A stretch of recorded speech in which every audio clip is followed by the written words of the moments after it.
Hi ICLC.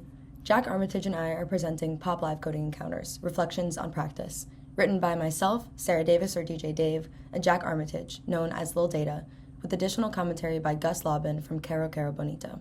Jack and I met a couple years ago and immediately bonded over the area of live coding we found ourselves in.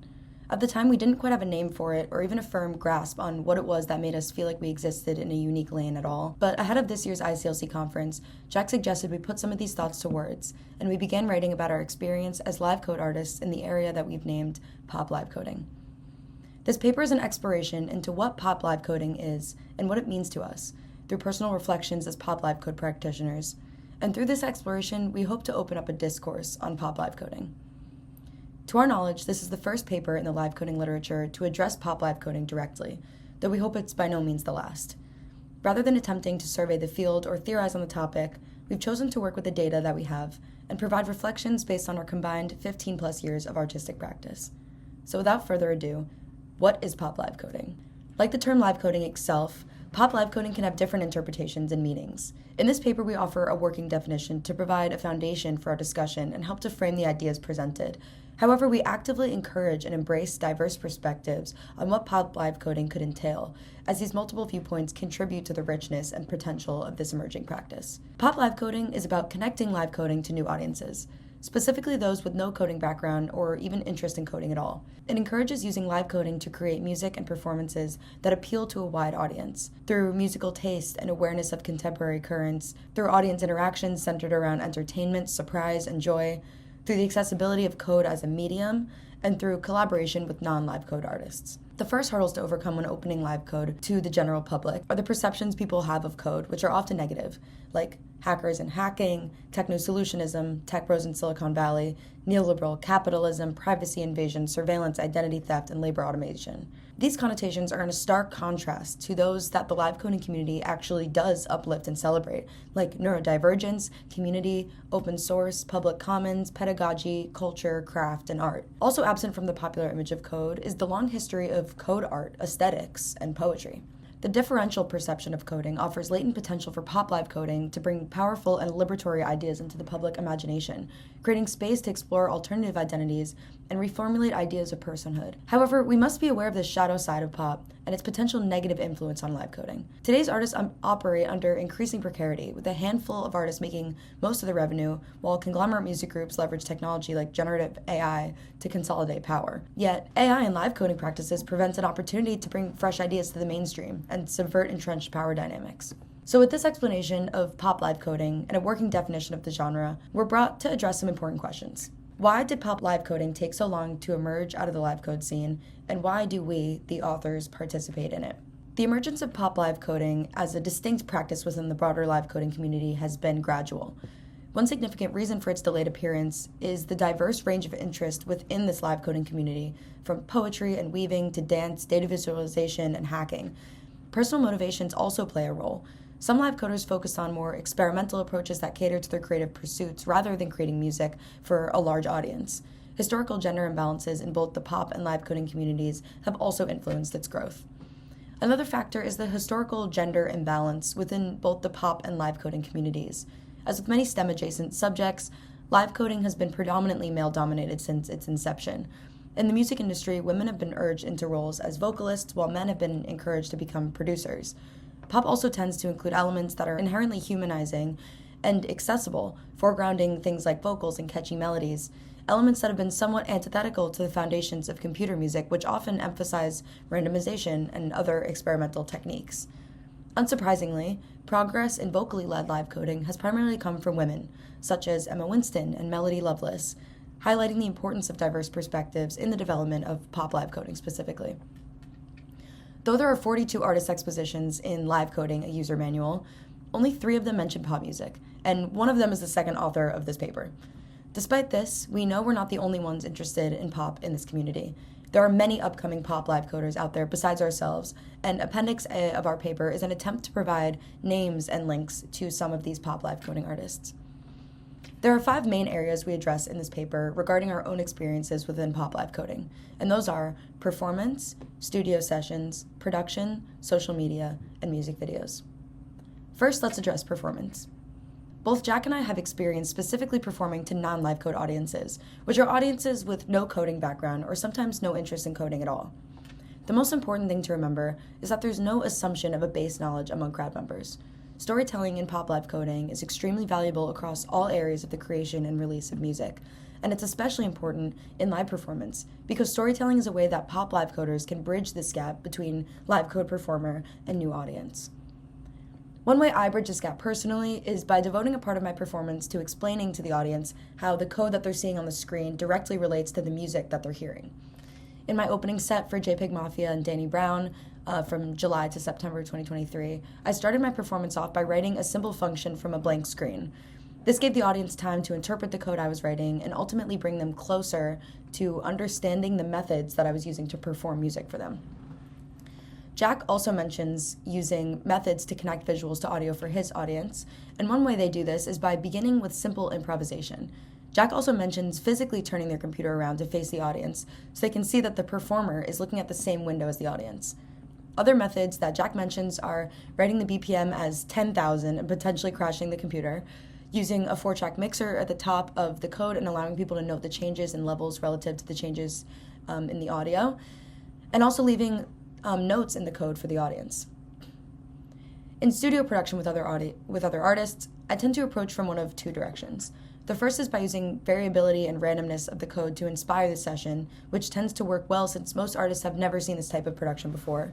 And the other is by beginning with a skeleton file to cut down on coding time and allow for other artists in the room to create more independently, leaving me afterwards to edit, affect, and restructure what we made in the session more independently myself. Here's Jack on his process in studio production as well. Most of my experience in music production with live coding has been as a solo artist producing my own music. As described in section 3.3.2, I initially wanted to leave doors behind, but I eventually came back for 3 reasons. First, I found composing at a high level with code overwhelming due to the lack of a timeline or equivalent abstractions. Second, I wanted to make use of audio post-production tools, effects, mixing and mastering to polish the product. And third, it was a gateway back into collaboration with non-live coders. However, my early attempts to combine live coding with music production were also overwhelming due to the tension between the tantalizing possibilities for going backwards and forwards between coding and producing and the inevitable loss that occurs going from one to the other, along with the additional workflow friction introduced. Eventually, I realized I was never going to land on one specific workflow and learned to soften around the idea of each piece of music having a different process. Puzzling away at these tensions eventually led to my debut album, Folder.zip, released on PC Music in February 2019, which I think of as collected sketches exploring the different ways of combining live coding and music production. Along the way, I had also started up picking credits for additional production. There's no live coder credit yet, most notably on track 10 by Charlie XCX. I found sound design to be the lowest hanging fruit for what I could contribute to pop sessions. Focusing on sound design bypassed the high-level composition issues mentioned above, and it was easy for me to use Tidal and Superdirt to make sound patterns that music producers had not heard before, which was exciting for them. Composing live in the pop music session with other artists remains an underexplored area in my practice. I see it as a form of performance, one that I find much more intimidating than being on stage. I still long for live coding systems that either integrate better with DAWs or replicate some of their functionality for composing with visual abstractions of time with bidirectional editing between text and graphics. That would take the technical stress out of the equation and allow me to focus on the social and musical aspects. Next, here is Gus Lobban from Caro Caro Bonito on live coding from a pop producer perspective. I'm Gus Lobban, a member of the band Caro Caro Bonito and also known solo as Kane West. I've known Jack for about a decade, both through our work with the record label PC Music and more generally within London's experimental electronic music community. There's rich potential for live coding in pop music. Live coding is a pathway to real-time sound manipulation, a valuable tool in the areas DJ Dave and Lil Data highlight and beyond. The performance of modern pop, particularly electronic music, is still reliant on direct audio playback and lacks responsive performance options in comparison to traditional instrumental musics. Live coding's low-level manipulability clearly embodies this responsiveness. In pop songwriting and production, where creative reactivity and communication is expected to be notoriously fast, especially at the corporate commercial level, live coding represents a tantalizing alternative to DAW-based editing and improvisation. Perhaps one day, Tidal Cycle's instant processing will be as commonplace in songwriting camps as obstructive audio comping tasks or vague vocal jamming are now. Both DJ Dave and Lil Data describe how live coding's tropes variously inspire excitement and confusion in audiences. While I wonder if live coding's most popularly recognised trademarks, like projected blocks of code, performers focusing on laptop screens, and iterative drum patterns, risk losing their novelty in pop music's fickle aesthetic churn, the fundamental process of live coding remains innovative, and it's not hard to see how live coding could be implemented further in pop music. Coding's inherent interoperability opens the door to technologies that are highly desirable in pop music performance, like remote networking and I/O formats such as MIDI and timecode. There are major areas in pop music where live coding's presence could be expanded. DJing is one example, where the deceptively complex computation required to satisfactorily implement audio processes like master tempo, i.e. preserved pitch changes, logical music theory, and famously expensive equipment could all be taken advantage of by live coding's accessibility, speed, and low-level control. Live coding's presence in pop music feels like it may still sit as a primitive stage. However, such is coding's nature that it will only take enthusiasts with computers and reference manuals to advance the field, potentially changing music in the process and redefining our conception of programming's uses. DJ Dave and Lil Data have already set out on the path. Social media is another area that seems to capture key elements of the intersection of pop and live coding. My own experience on TikTok, which started in the pandemic and helped me grow my reach as an artist online, is a talking point from my perspective in this paper.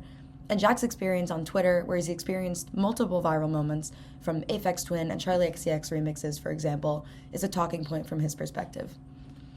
In sharing work online, both Jack and I have created music videos that use code and their aesthetics differently to how they're usually presented in live coding performances. In music videos for both my song Array and Jack's song Burn, we incorporate certain pop elements as well as elements that we'd associate more with live coding. Just like in live performance, when interacting with audiences digitally as a pop live coder, consideration of the audience's interests, knowledge base, and attention spans with new information is something both Jack and I take into account regularly.